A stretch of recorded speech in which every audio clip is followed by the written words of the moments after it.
మహాత్మా గాంధీ ఉపాధి హామీ చట్టం పేరు మార్చడంపై కాంగ్రెస్ ఎంపీ ప్రియాంక గాంధీ ఫైర్ అయ్యారు. గాంధీ పేరు తీసేయడంపై మండిపడ్డారు. పథకాల పేర్లు మార్చడం చాలా ఖర్చుతో కూడుకున్నదని, ఆయన పేర్లను కేంద్రం మారుస్తూనే ఉందని విమర్శించారు. పథకాల పేర్లు మార్చడం మోదీ ప్రభుత్వానికి ఎందుకంత ఇష్టమో అర్థం కావట్లేదని ఆరోపించారు. కొత్త బిల్లుతో ఉపాధి హామీ చట్టాన్ని బలహీనపరిచే కుట్ర చేస్తున్నారని మండిపడ్డారు ప్రియాంక గాంధీ. रोजगार गारंटी कानून पिछले 20 सालों से ग्रामीण भारत को रोजगार देने में और ग्रामीण अर्थव्यवस्था को मजबूत बनाने में सक्षम रहा है। ये एक इतना क्रांतिकारी कानून है कि जब इसको बनाया गया तो सदन के सभी राजनीतिक दलों ने इससे पूरी सहमति दी। इसके द्वारा 100 दिन का रोजगार इस देश के गरीब से गरीब लोगों को मिलता है, हमारे गरीब से गरीब भाई बहनों को। हम सब जनप्रतिनिधि हैं महोदय, जब हम अपने अपने क्षेत्रों में जाते हैं, आप भी जानते हैं, दूर दूर से हमें दिख जाता है कि मनरेगा का कौन मजदूर है। सबसे गरीब होता है, चेहरे पे झुर्रियाँ होती हैं, हाथ मिलाए तो सर हाथ पत्थरों की तरह। हाँ सर, मैं कर रही हूँ, पहुँच रही हूँ, मुझे पहुँचने दीजिए। नहीं, 1 मिनट लूंगी, मुझे पहुँचने दीजिए। सर उनके हाथ पत्थरों की तरह कठोर होते हैं क्योंकि इतनी मजदूरी करते हैं। तो सर मेरा जो इस बिल पर ऑब्जेक्शन है, सर ये जो कानून है इसके तहत हमारे गरीब भाई बहनों को जो रोजगार की कानूनी गारंटी मिलती है, जो अधिकार मिलता है, वह इस योजना में मांग के आधार पर संचालित होता है। मतलब जहाँ जहाँ रोजगार की मांग है वहाँ इस योजना द्वारा 100 दिनों का रोजगार अनिवार्य है, देना अनिवार्य है। इसके साथ साथ केंद्र से इसके लिए जो पूंजी जाती है वो भी मांग पर आधारित होती है। यानी कि इस योजना के लिए जितने पैसे जहाँ भेजने हैं, कितने भेजने हैं, वह जमीनी परिस्थितियों पर आधारित होता है और मांग के आधार पर निर्धारित होता है।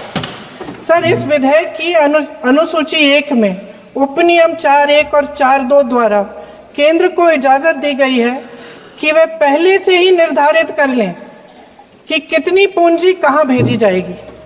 इससे संविधान के 73वें संविधान संशोधन को नजरअंदाज किया जा रहा है। सर महोदय, इसके जरिए ग्राम सभाओं को इस योजना की मांग की जमीनी परिस्थितियों के आधार पर तय करने का पूरा अधिकार दिया जाता था। आज वो अधिकार कमजोर किया जा रहा है।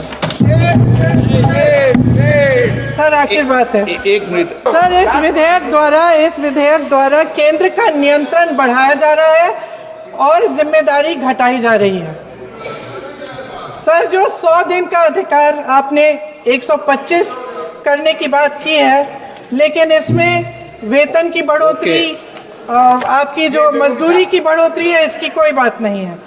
माननीय सदस्यों, सर ये सही बात है कि अभी तक जो बकाया है वो ही पूरा नहीं हुआ है। माननीय सदस्य गणों, मैं आपसे सर आखिरी बात ये है सर कि हर योजना का नाम बदलने की जो सनक है ये समझ में नहीं आती है।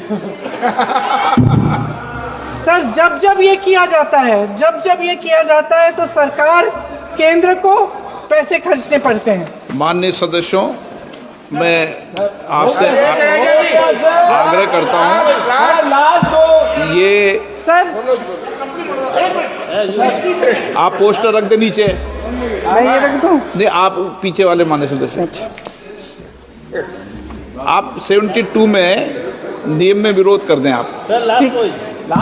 सर आखिरी पॉइंट है कि बिना चर्चा के, बिना इस सदन की सलाह लिए इस तरह से जल्दी में विधेयक को पास नहीं होना चाहिए। सर ये विधेयक वापस लिया जाना चाहिए। इसके बदले में सरकार को एक नया विधेयक पेश करना चाहिए। खत्म करूं? महात्मा गांधी जी मेरे परिवार के नहीं थे, लेकिन मेरे परिवार जैसे ही हैं और इस पूरे देश की यही भावना है सर।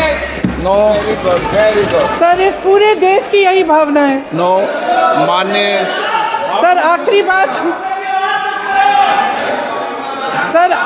बात ये है कि गहन जांच पड़ताल और व्यापक चर्चा के लिए इसे कम से कम स्थायी समिति के पास भेजा जाना चाहिए और कोई विधायक किसी की निजी महत्वाकांक्षा, सनक और पूर्वाग्रहों के आधार पर न तो पेश होना चाहिए और न ही पास होना चाहिए।